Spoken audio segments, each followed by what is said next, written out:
Da da da da da da da da da da da da da da da.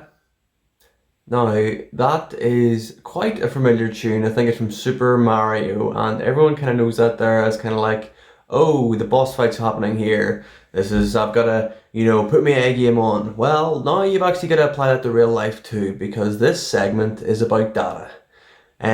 So essentially, what's been happening literally over the last 7 years is obviously, well, it's probably been going on longer than that. It's massive security, cyber security wars. So like the ability to try and get data from like government sites, to get defense data, to get data about like agents within military, like the CIA even, and really an article came to light about the CIA in America that was quite alarming, and it's kind of got to do with the most recent thing that Donald Trump and has talked about, and it's been in the news recently about the CCP being in bed with like the Central Intelligence Committee, this Central Intelligence Agency, and how they're influencing within there. So essentially, cyber war happens all the time. Like, it's just a matter of trying to find an exploit in something, or trying to find a hole somewhere so you can get some data for, let's say, your home region, I guess. Because, like, I'm pretty sure everywhere in the world is constantly at it. They're constantly at war, at this cybersecurity war, to try and, gain the upper hand, to try and exploit a few systems and to get some information that they need. And the Chinese are actually quite adept at that there, mainly because of the manpower, but also because they've got the technological expertise now.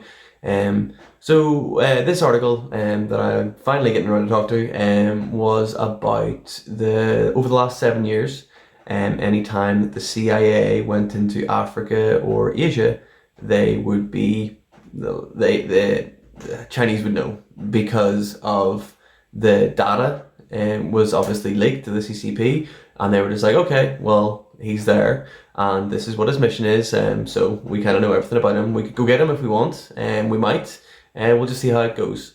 And the thing about these CIA people were that they were actually trying to talk to the Chinese people in overseas at those countries, and to try and then rally them to their side, but obviously, with the loyalty of the CCP, with 1 in 10 people getting into it, it's quite hard to shake that loyalty, especially if you're Chinese. Um, the CCP then responded in kind over the last 7 years. It's been gradually building and building and building, because America thought they were always number one. And the CCP have kind of infiltrated the intelligence agencies. Like, so you'd find they were actually, soliciting bribes to the higher members for like, oh yeah, get this guy here promotion. I mean, they might have known he was CCP, they might not have known he was CCP, but yeah, that's been happening a fair bit. And this is just in contrast to the multitude of massive companies that CCP has infiltrated over the years, and you just kind of think, okay, that is scary to think about, that, there's an agenda going on by a certain someone, and what you can kind of do to stop that. And realistically, if we left this another 5, 10 years, the synesthesia of kind of like just our corporate and government services would have a lot of Han Chinese in them, and they're probably being puppeteered by the CCP, because they require complete loyalty, by the way. The CCP require complete loyalty.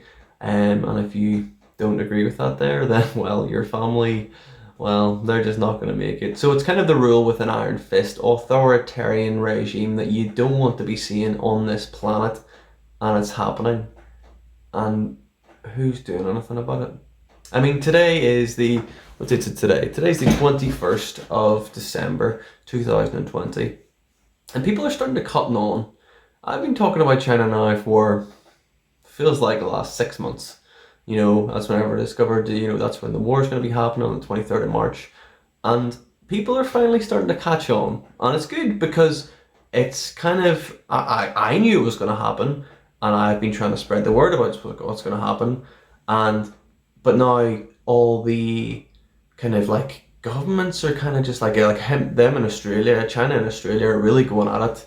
And now that the election's out of the news, it's kind of like, okay, well, what do we focus on anymore? I mean, the pandemic was to get Trump out of office and kind of to put China's position up in the world in the terms of it being the largest economy in the world, because they wear masks all the time, so they can beat a silly old pandemic.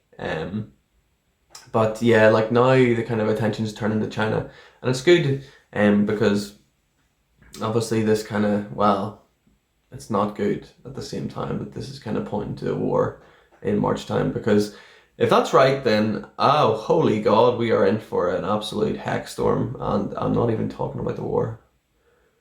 But yes, I've got a wee bit off topic, but yes, it's data today. And data war is just going on all the time. The Chinese have been exploiting it, and the Russians have been doing it recently too. And it's just the Russians and Chinese are going to team up and do a lot of exploits all over the world. So we just need to make sure that our cybersecurity, especially here in the UK, is good.